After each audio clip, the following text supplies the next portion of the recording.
Olá a todos, sejam bem-vindos a mais um vídeo do canal Bilionário do Zero. Nesse vídeo de hoje vou comentar um pouco sobre um breve estudo de fundos de FIIs. Se você gosta desse tipo de conteúdo, dá um curtir aí no vídeo e se inscreva no canal.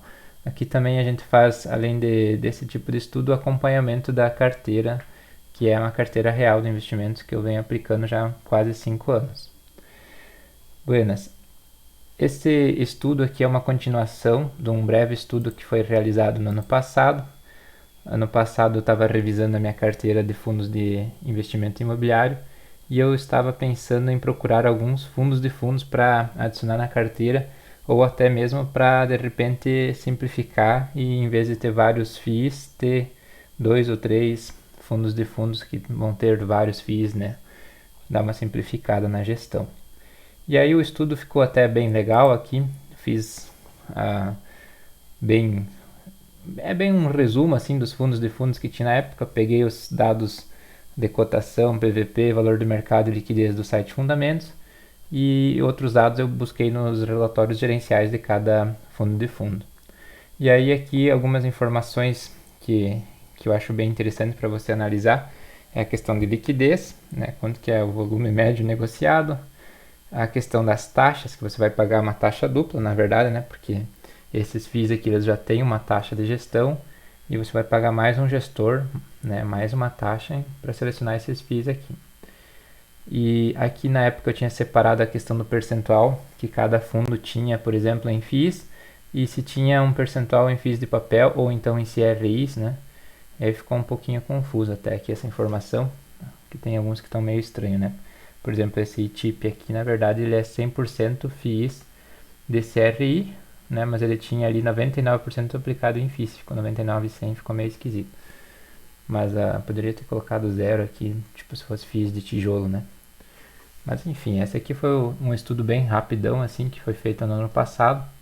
E aqui na última coluna eu tinha colocado as 5 maiores posições que cada um desses fundos de fundos possuía. E aí eu fiz várias ordens, vamos dizer assim, né? Aqui essa ordem por taxa, qual que era o mais barato. Tinha uma outra ordem aqui que era pelo número de cotistas, que no caso fica bem parecido com o da liquidez também, até com um pouco de valor de mercado, né? Quanto maior o FII, geralmente mais tem. Ó, número de cotistas e liquidez fica parecido geralmente. Aqui a questão do valor patrimonial. Na época aqui já se discutia que eles estavam baratos, né, em teoria, um preço bem abaixo do valor patrimonial. E aí tinha uma questão interessante aqui, que em abril de 2022, nos relatórios gerenciais eles já demonstravam esse tal do duplo desconto, né? Porque além dele estar sendo negociado abaixo do valor patrimonial, os ativos que compõem os ETFs não, os FIIs que estavam dentro desse fundo, também estavam sendo negociados com um desconto no mercado. Então, se somando os dois descontos aqui davam um belo de um desconto. Que o pessoal do CAFOF chamava de upside, potencial de upside. Fica bonito aí em inglês. Aqui o outro que foi adicionado no estudo do ano passado foi o XPSF, né? Também tinha 31%. E aí por causa que eu botei esses dois aqui no passado, nesse novo estudo eu acabei pegando de novo esses dois de exemplo. Vamos voltar lá pro estudo atualizado.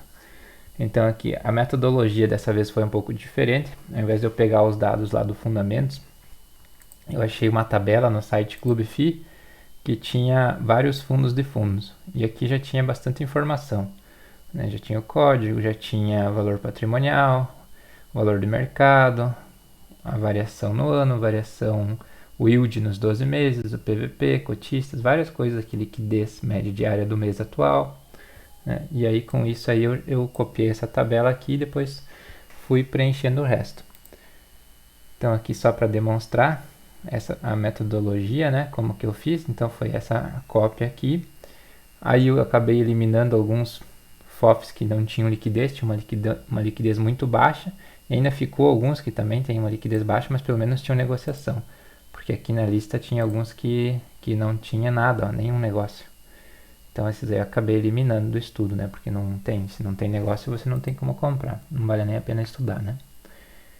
E aí depois de copiar aqueles dados iniciais, fui para os relatórios gerenciais. E antes disso aqui também foi uma sugestão de adicionar no estudo a questão da variação nos últimos 12 meses, para aí chegar então num resultado final, qual que foi, né? Somando os dividendos com a variação da cota no mercado, qual que foi o resultado final.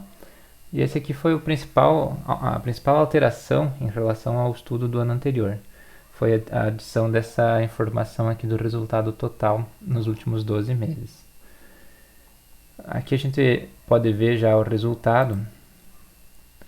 O fundo que melhor teve resultado nesse período foi um fundo de tijolos, o ITIT11, que também era um dos fundos que tinha menor taxa, 0,30% ao ano.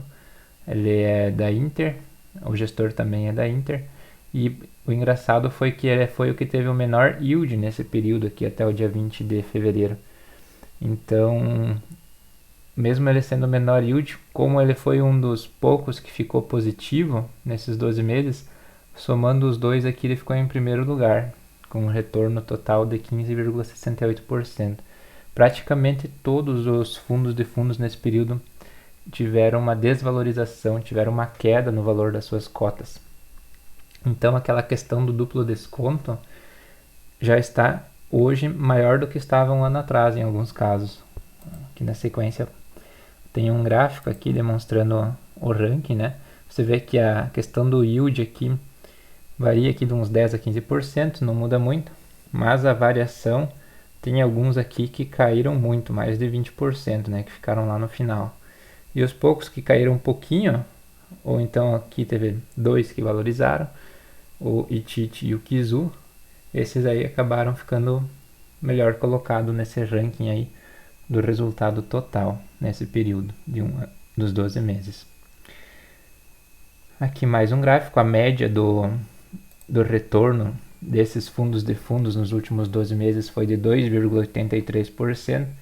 É uma média bem baixa, né? Perdendo para poupança, perdendo para vários tipos de investimentos de renda fixa. Aqui um comentário então sobre a questão da taxa. É basicamente o que já tinha sido visto no ano anterior, no ano passado. Você vai ter uma dupla taxação. A maioria desses fundos eles ainda tem uma taxa de performance sobre o valor que superar algum benchmark. Geralmente é 20% acima do IFIX, né? Aqui embaixo vocês vão ver. E alguns, tem uma parte interessante que alguns dos fundos de fundos, eles trazem no relatório gerencial uma página onde eles colocam o percentual de FIIs de cada gestor. E geralmente o maior percentual é o próprio gestor do fundo de fundos, né? Por exemplo, nesse caso aqui, esse aqui é um fundo de fundos da Rio Bravo e a maior posição aqui, 22%, são FIIs da própria Rio Bravo. Continuação, né? Aqui os dados pegos dos relatórios gerenciais. Quanto que é o percentual em FIIs e o percentual em papel? Aqui eu acabei colocando em vermelho porque novamente ficou aquela questão, né? O percentual em FIIs aqui era para ser tijolo e aqui seria o percentual em papel ou em FIIs de papel ou em CRIs. Só que muitos relatórios não trazem essa informação bem clara. Alguns têm um percentual, alguns só investem em FIIs e outros investem em CRIs também. E alguns trazem essa informação somada, né? Somam os FIIs de papel com os CRIs. Outros não, outros só separam o que é FII e o que é CRI. E aí ficou meio confuso aqui. Tem até alguns casos aqui, esse MFI, ele tem até ações aqui, se você for ver a Multi3 e a Log3 nas principais posições do fundo, ele investe no mercado de ações do setor imobiliário buscando lucro, né? E aí distribui o lucro, ele faz trade, esse fundo de fundo aqui. Então tem umas coisas meio malucas aí em alguns fundos de fundos. Nem todos são só investem em FIIs, né? E aqui então deu para ver que um pouco mais da maioria, aqui uns 2/3 tiveram retorno total positivo e 1/3 mais ou menos teve um resultado negativo nesse último ano. Aqui se confirmou também, se continuou, né, aquela questão de fundos, eles costumam dar uma preferência, né, nos fundos da própria gestora, né, por exemplo, que Safra 7 que tem FIIs, tem aqui um JSRE. O UFF da Fator tem o UJP na principal posição. O CAFOF aqui tem o KNCR. Que o Bradesco não tem isso, né? Se eu não me engano, ele não tem FIIs, só tem esse fundo de fundos. O ITIP também não tem isso. O ITIP e o ITIT eles seguem um índice também, eles são mais passivos. Vamos ver aqui da HG, da Red, CSHG, tem o HGRU, HGCR, né? Tem duas posições aqui. E assim vai, né? Vamos ver aqui outros exemplos. Aqui tem alguns que eu nem conheço, né? Aqui tá o da Red, né? Que tem esses também, HLog, HA, HREC, são da própria gestora geralmente. E aí se você vai lendo os relatórios, você vai percebendo isso é mais visível assim. Não é só as 5 maiores posições, às vezes tem mais outras posições também. Aqui na continuação, então, a mesma tabela ordenada ao invés do retorno total ordenado pelas menores taxas. Aqui eu coloquei que a média ficou um pouquinho acima de 0,80. Então esses em azul aqui estão com uma taxa abaixo da média do mercado, praticado no mercado.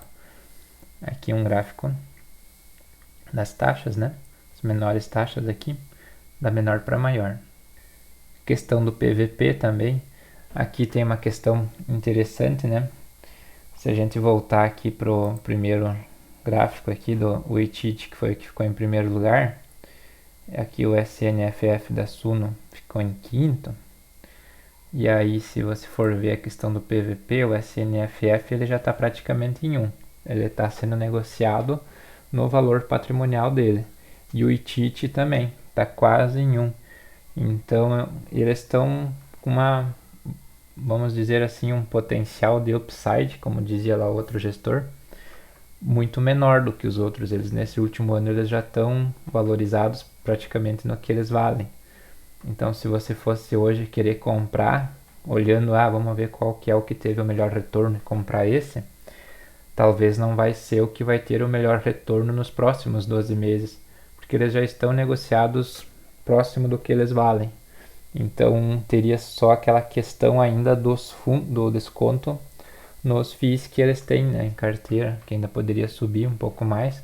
De repente até vai acabar que daqui um ano ou dois esses FOFs aqui vão estar sendo negociados com valores acima de 1 nesse PVP, só que talvez esses outros aqui que estão com um PVP aqui próximo de 0,80 e que tem uma boa liquidez, tem bons ativos, provavelmente esses caras aqui vão ter um resultado melhor, eu imagino, né? Mas vamos ver como é que vai ser. De repente no ano que vem eu faço um novo estudo e atualizo para ver como é que foi isso daí. Vai ser interessante. Aqui então eu trouxe a imagem do XPSF11, que foi a mesma que eu botei no estudo do ano passado. No estudo do ano passado ele tinha um upside de mais 30. Ele está praticamente na mesma coisa, mais 31,3. Já esse aqui, se eu não me engano, aumentou. Acho que aqui eu coloquei, deixa eu procurar. O CAFOF era 36, foi para 42, né? Porque ele caiu o valor no mercado, o valor do fundo, e o upside hoje ainda é maior do que um ano atrás. E na época a gente estava pensando assim, vamos comprar porque olha quanto que tem de análise para subir, né? E aí nesse período de um ano aí até caiu mais ainda. Vamos ver. Isso aí tudo depende da taxa de juros principalmente, né?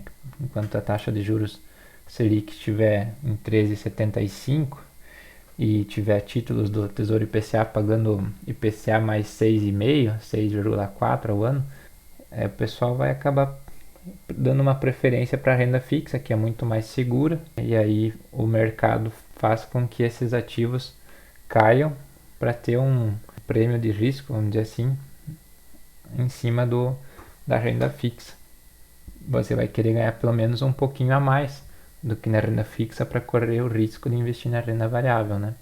E aí tinha nessa situação aqui, eu não coloquei outros, só botei os mesmos que tinha no ano passado, mas eu comentei aqui que tinha muitos que tinham esse potencial de upside.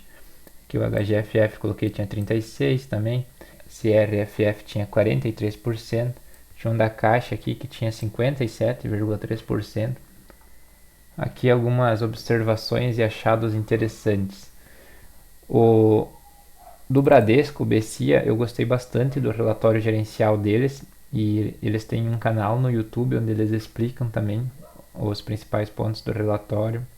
HGFF também, gostei muito do relatório, tinha muitos gráficos, até aqui tinha alguns aqui, por exemplo, esse próprio CRFF, que ele tem uma liquidez horrível, ele tem uma parceria com a Rio Bravo. A Rio Bravo, nos relatórios da Rio Bravo também tinha essa mesma informação aqui, depois eu acabei vendo.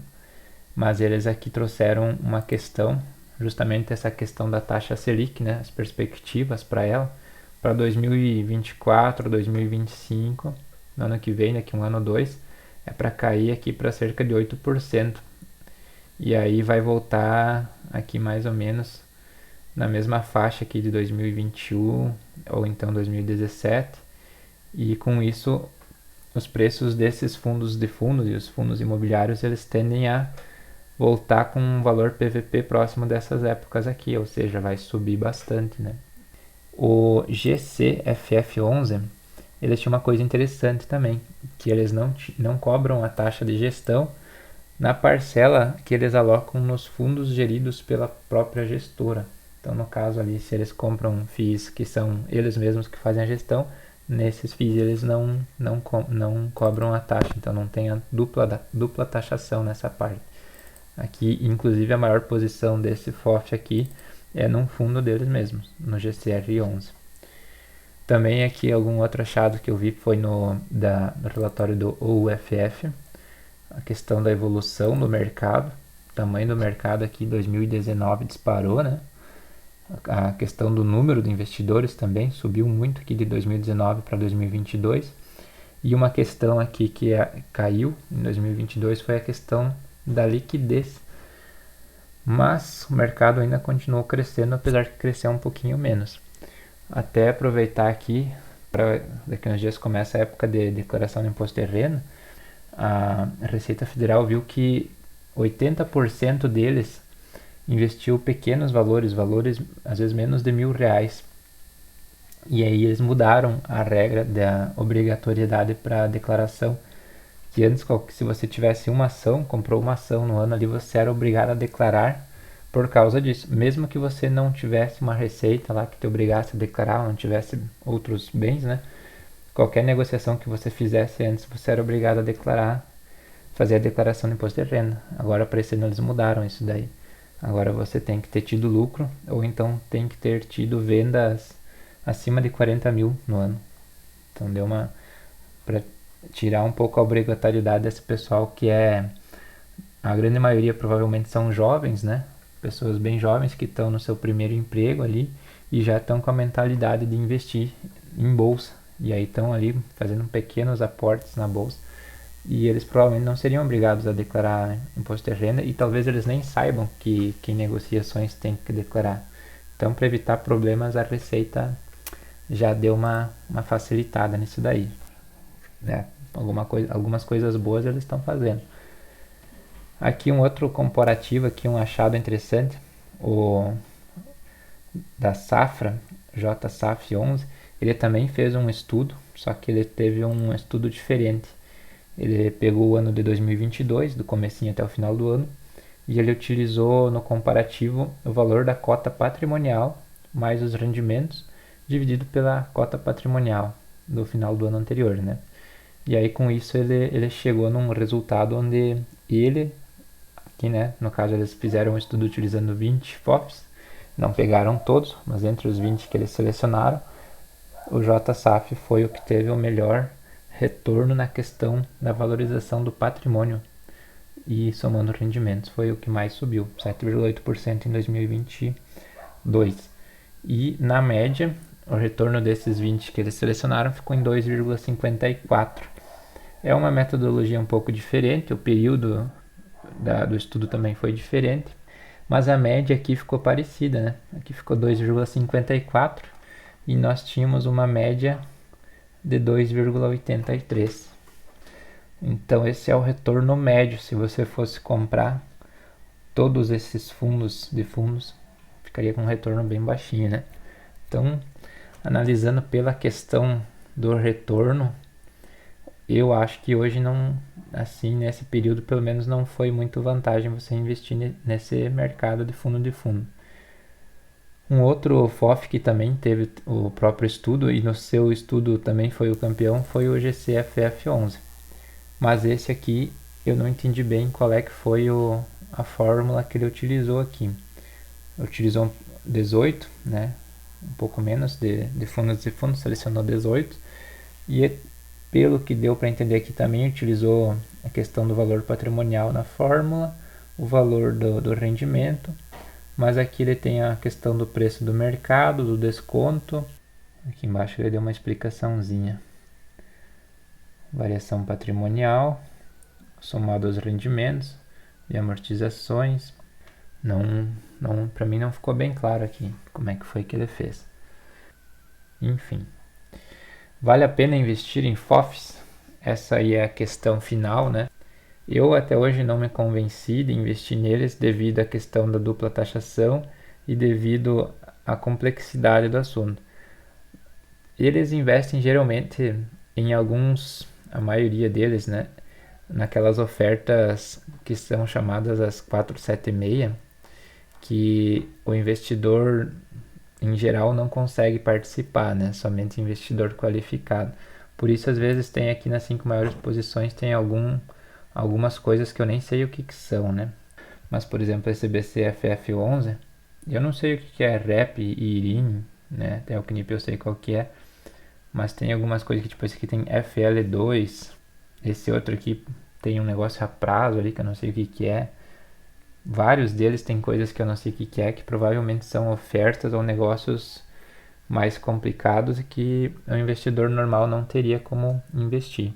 Se aquilo lá vai ser um bom investimento ou não, teria que ter muito conhecimento para saber analisar isso. Algumas pessoas dizem assim, vale a pena você adicionar um FOF na carteira por causa disso, porque aí você vai ter investimentos que normalmente você não conseguiria investir, você só consegue através de um desses FOFs.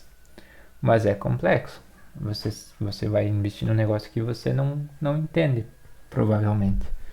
E aí o Buffett diz que se você não entende, é melhor você não investir. Aí outro ponto para selecionar FOFs é analisar os gestores, né? Pegar os relatórios gerenciais de vários anos e vendo como é que foi a performance dele para ver se vale a pena ou não. É mais ou menos parecido com selecionar fundos de ações, né? Tem que confiar no gestor. Apesar que o gestor de um FOF até pode ser alterado, né? No fim, o administrador é o mais importante. A questão do duplo desconto, lá do potencial de upside, era uma coisa interessante que nós estávamos vendo já um ano atrás, pensando em comprar, aproveitar esse duplo desconto, mas nesse período aí de um ano deu para ver que até o duplo desconto aumentou, hoje está inclusive melhor do que um ano atrás. E para a questão de você ter menos ativos e ficar mais diversificado, também é uma opção interessante. É simples.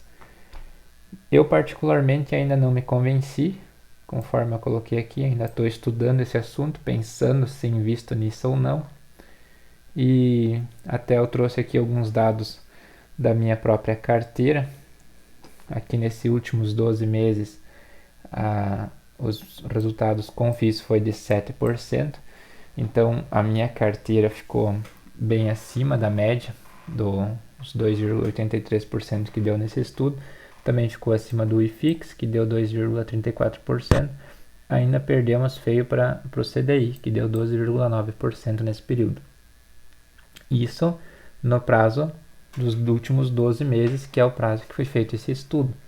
Mas o detalhe é que se nós pegarmos um prazo maior, por exemplo 2 anos, a minha carteira aqui basicamente empatou com o IFIX. Então, num período maior, provavelmente se eu tivesse fundos de fundos, eu estaria meio que empatado, provavelmente, dependendo de qual FOF que eu tivesse comprado, né?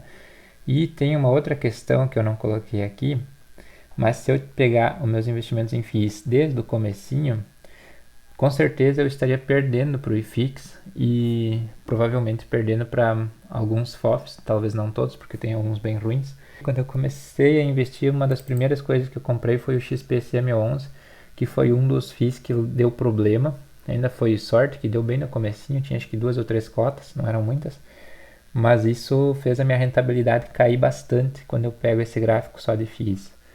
Então, com certeza teria perdido se tivesse pego desde o começo. Aqui eu fiz mais um gráfico seguindo a mesma metodologia, né? Porque tem a questão que aqui vamos dizer assim que os pesos dos FIIs que eu tinha eles são diferentes, né? Então não fica a mesma metodologia realizada no estudo. Então, para garantir aqui, eu fiz uma planilha com os ativos que eu tenho na carteira e calculei o retorno total somando os dividendos com a variação nos últimos 12 meses. E aí, em cima disso, eu fiz essa média e cheguei em 8,19. Aqui sim, os ativos então ficam todos com pesos iguais. Eu tive alguns bem ruins aqui até no período. Por exemplo, esse BRCR aqui é um que eu deveria ter vendido ele há muito tempo, mas eu acabei deixando ele quieto na carteira. E ele está com um retorno total de menos 9 nos últimos 12 meses. Ele é um fundo de lajes, as lajes estão sofrendo bastante. O outro que é de lajes corporativas, o HGRE também está sofrendo, mas não está sofrendo tanto que nem o BRCR11. E esse REC-R11 é um de papel, que também ficou com negativo, esses três ficaram negativos. Mas esse aqui ele está com um problema em alguns CRIs aí, que eles vão ter que acabar leiloando as garantias, né? Porque o pessoal não pagou, deu calote. E aí vai demorar um pouco para recuperar o dinheiro. Mas enfim, é coisa normal, acontece, volta e meia acontece com esses fundos de papel, dá algum problema desse tipo. Como é que funciona para recuperar? Quando, por exemplo, lá um shopping lá emitiu o CRI, por exemplo, e aí não conseguiu pagar, teve problema na pandemia. E aí, geralmente, eles vão fazer uma avaliação do shopping, aí vão tentar fazer um leilão pelo valor de avaliação. Aí, se ninguém comprar, eles vão para uma segunda tentativa de leilão, que é pelo valor da dívida, que aí é bem menor, normalmente. A garantia normalmente tem um valor bem superior ao CRI. E se nesse segundo leilão ainda ninguém comprar, aí o que vai acontecer é que o shopping vai virar patrimônio do fundo de investimento imobiliário. E aí o fundo de papel vai ter um imóvel lá que ele vai ter que alugar para alguém ou tentar vender. É assim que é feita essa recuperação. Enfim, na média então, a minha carteira de FIIs, pelo menos no curto prazo, ficou bem melhor do que a média dos FOFs. E nos últimos 2 anos eu empatei com o IFIX, então a maioria desses FOFs aí, eles dão um retorno parecido com o IFIX, na média, né? Num prazo maior, como eu cometi erros no começo da minha carteira, eu estaria perdendo, conforme eu já comentei. Então, de repente, para você que está começando a investir e que não, assim, provavelmente vai escolher algumas coisas bem ruins no começo, talvez ter FOFs na carteira seja uma boa, né? Que aí pelo menos você vai ter um gestor fazendo uma seleção prévia. Mesmo que você não entenda o que ele está selecionando, provavelmente ele vai errar menos que você, né? E é isso aí, o final do estudo.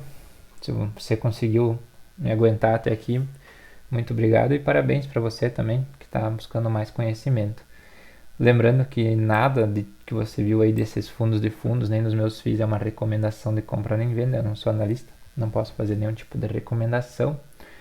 E qualquer dúvida aí que vocês tiverem, comentários, sugestões para fazer, podem fazer tanto aqui no YouTube como também podem fazer lá no blog bilionariodozero.blogspot.com.